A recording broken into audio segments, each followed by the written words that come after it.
అందరికీ నమస్కారం. ఈరోజు తెనాలి ఐతానగరంలో వచ్చాను. ముందుగా తెనాలి విలేకరులందరికీ నా నమస్కారాలు. దళితుల గురించి గొప్పగా చెప్పుకునే ఛానళ్ళు కొన్ని రాలేదు ఇక్కడికి, చాలా విచారకరం. ఇకపోతే ఈ ఇన్సిడెంట్ సభ్య సమాజం అంతా తలంచుకునే ఇన్సిడెంట్. నా పక్కన కూర్చున్న వాళ్ళందరూ కూడా పేరెంట్స్. దీంట్లో ఒక అబ్బాయి పేరు రాకేష్, దోమ రాకేష్, షేక్ బాబులాల్, చేబ్రోలు, జాన్ విక్టర్, ముగ్గురు. ఈ ముగ్గురిని కొట్టడం అన్నది మొత్తం భారతదేశం అంతా చూసింది. అంటే చట్టాన్ని మన చేతిలోకి తీసుకోకూడదు, చట్టాన్ని ఎవరు కూడా చేతుల్లో తీసుకోకూడదు,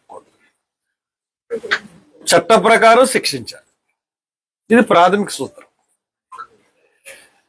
చట్టాన్ని చేతిలో తీసుకున్నట్లయితే మరి పరిణామాలు ఏ రకంగా ఉంటాయో పోలీస్ డిపార్ట్మెంట్కే బాగా తెలుసు. పోలీసులు చేసే పని మనం చేసామనుకోండి, అది ఇమీడియట్ గా ఎటువంటి విపత్కర పరిస్థితులకు దారితీస్తుందో తెలుసు. ఈ రోజున ఈ ముగ్గురు అబ్బాయిల మీద దాడి వాళ్ళు ఏం చేయనివ్వండి.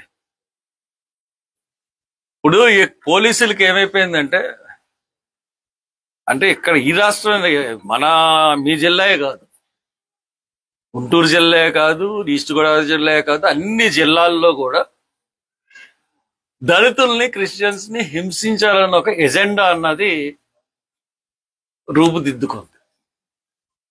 నేను పోలీస్ డిపార్ట్మెంట్ లో ఉన్న ఎస్సీస్ కి, మైనారిటీస్ కి కూడా చెప్తున్నాను ఈ విషయం. నేను మొన్న ప్రవీణ్ పగడాల గురించి అది ఖచ్చితంగా హత్యని యాక్సిడెంట్ అని చూపించడానికి ఇన్వెస్టిగేషన్ చేశారు. దాని గురించి పోరాటం చేసి మొన్న 24వ తారీఖున నేను మీటింగ్ పెట్టాను. ఆ మీటింగ్ని అడ్డుకున్నారు. నేను 4G సర్టిఫికెట్లు సృష్టించానన్నారు. దమ్ముంటే పోలీసులు కేసు పెట్టమని అడిగాను, వాళ్ళకి దమ్ము లేదు, కేసు పెట్టలేదు. కేసు 4వ తారీఖున వాయిదా ఉంది, ఖచ్చితంగా పెట్టి వెళ్తాను. ఎందుకు అది ఆ సందర్భం ఎందుకు ఎత్తానంటే, ఇక్కడ దాని గురించి వర్క్ చేసిన ప్రతి ఓడి మీద 18 మంది యాక్టివ్ వర్కర్స్ ఉంటే అందరి మీద బైండ్ ఓవర్ కేసులు పెట్టారు. 50,000 ఎంఆర్ఓ ఆఫీసు. ప్రతి పాస్టర్ని బెదిరించారు. ఎవ్వరు హర్ష్ కుమార్ మీటింగ్లకు వెళ్ళకూడదు. ప్రతి చర్చిలోనూ మీటింగ్లు పెట్టారు. ఇక్కడ కూడా తీరా ఇక్కడ తెనాలి వచ్చి ఐతానగర్కి వచ్చేటానికి ఇక్కడ కూడా ఇదే పరిస్థితి. అందరికీ ఫోన్లు చేయడం, బెదిరించడం, ఇచ్చేయడం. ఏమయ్యా ఎస్పీ, నీకు బుద్ధి ఉందా? నువ్వు ఐపీఎస్ చదువుకున్నావా? సిగ్గుందా నీకు అసలు? ఐపీఎస్ చదువుకున్నానని ఒక పోలీస్ ఆఫీసర్ కింద వచ్చావు. ఈ బానిస బతుకుతున్నావు నువ్వు. ఎస్పీ అనా నువ్వు? నిజంగా ఐపీఎస్ చదివా? నీకు సిగ్గుంటే ఈ పాటికి పోలీసులు సస్పెండ్ చేయాలి, వాళ్ళని అరెస్ట్ చేయించాలి. బాధ్యత కలవైన ఆఫీసర్ హోదాలో ఉన్నావు ఎస్పీ మిస్టర్ సతీష్. బుద్ధుందయ్యా నీకు? అంటే నీకు చట్టం న్యాయం కాదు. వాళ్ళు చెప్పినట్టుగా ఎస్సీలని, దళితులను అణిచేయడానికి మొన్న అంబేద్కర్ విగ్రహం విషయంలోనూ అలాగే చేశారు. మొత్తం అందరూ తిరగబడితే ఈ తెనాల్లో నేను ఆ రోజే వద్దాం అనుకున్నాను. ఈ రోజున ఆఫ్ చేశారు. ఈ రోజున అంత దారుణంగా కొట్టి ఆ కుర్రోళ్ళని జైల్లో పెట్టారంటే ముగ్గురిని, అసలు చట్టం ఎక్కడుంది, న్యాయం ఎక్కడుంది? న్యాయస్థానాలు మూసేయండి, జిల్లా కోర్టులు, మేజిస్ట్రేట్ కోర్టులు అన్ని మూసేయండి. మూసేస్తే ఇట్స్ గుడ్. జైలు కోర్టులు ఎందుకు అసలు? ఇక్కడ మీరే శిక్షలు మొదలు చేసేస్తే ఇంక కోర్టులు ఎందుకు? ఈ మధ్య పోలీస్ డిపార్ట్మెంట్ కి రౌడీ మామూలు ఎక్కువైపోయింది. ఆ ముగ్గురు కుర్రోళ్ళని రౌడీ మామూలు ఆడడానికి వెళ్ళాడు కానిస్టేబుల్. ఇంతకుముందు కేసులు కూడా ఉన్నాయి కాబట్టి కేసులు ఉన్న ప్రతి వాడు రౌడీ మామూలు ఇవ్వాలి. వాళ్ళు ఇవ్వమంటారు, డబ్బులు లేవు, ఇవ్వమో ఇక్కడి నుంచి అన్నారు. దానికి దొంగ కంప్లైంట్ పెట్టి సిఏ గారు, వాళ్ళ పశువులా జంతువులా మనుషులా అన్నది అర్థం లేదు. రాము నాయక్ రమేష్ అన్న సీఏలు, ఆ పశువులు కూడా అలా బిహేవ్ చేయవు. పశువులు కూడా అలా బిహేవ్ చేయవు. రాము నాయక్ అన్నవాడును ఎవడవాడు రమేష్ అన్నవాడు.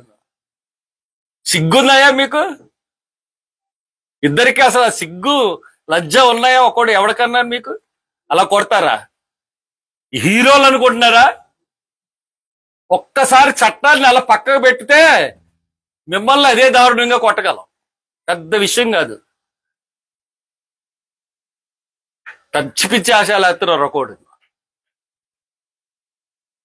ఇష్టానుసారంగా రోడ్డు మీద తీసుకొచ్చి కొట్టి వాళ్ళకి ఎస్పీ గారి సపోర్ట్. ఆ ఎస్పీ గారిని ఏమనాలో అర్థం అవట్లేదు. ఇప్పుడు దాకా యాక్షన్ తీసుకోలేదండి. మానవ హక్కులు కమిషన్ ఇన్వాల్వ్ అవుతుంది, ఎస్పీ మీద ప్రాబ్లం వస్తుందని నువ్వు ఆలోచించుకున్నావా?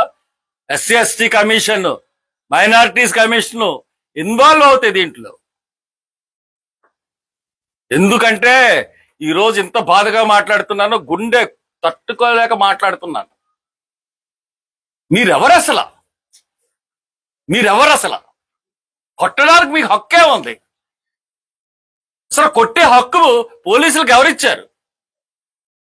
రోడ్డు మీదకి, నడి రోడ్డు మీదకి తీసుకొచ్చి కొడతారా? ఎంత ధైర్యం! ఏదో థర్డ్ డిగ్రీ అని చెప్పి లోన ఏడుస్తూ ఉంటారు ఇన్వెస్టిగేషన్ పేరు మీద.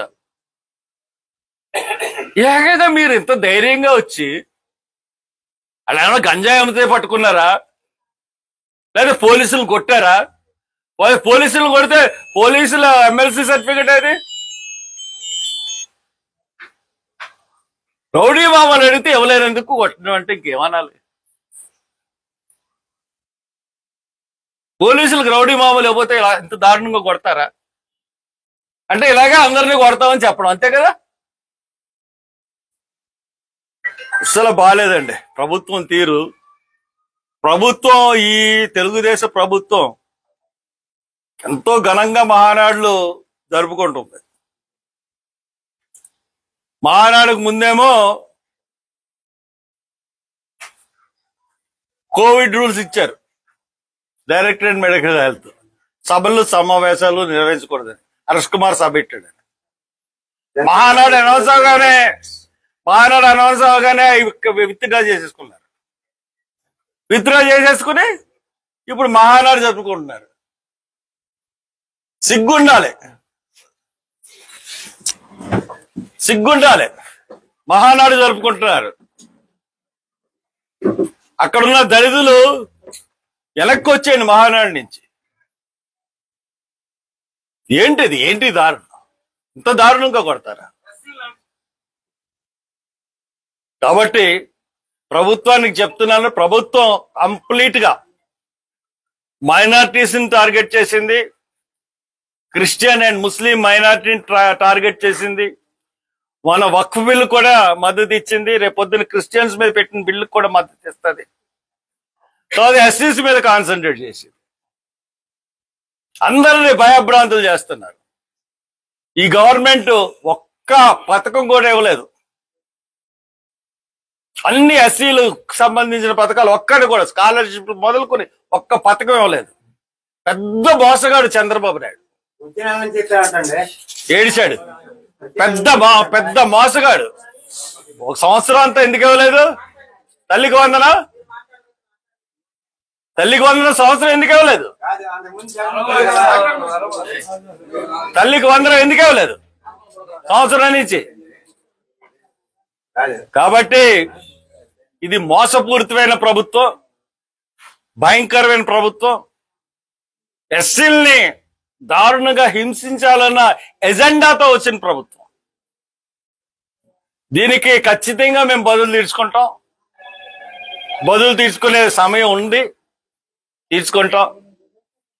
మళ్ళీ ఇక్కడున్న ఎస్సీ కుర్రోళ్ళని కానీ, ఎస్సీ నాయకులను కానీ, ఎస్సీ లాయర్స్ని కానీ మళ్ళీ మీరు ఇబ్బంది పెట్టారంటే మళ్ళీ హైతానగర్కి వచ్చి నేను ఆమరణ నిరాహార దీక్ష కూర్చుంటా.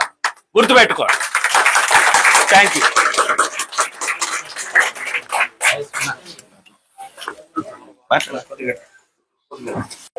ఇమ్మీడియట్ గా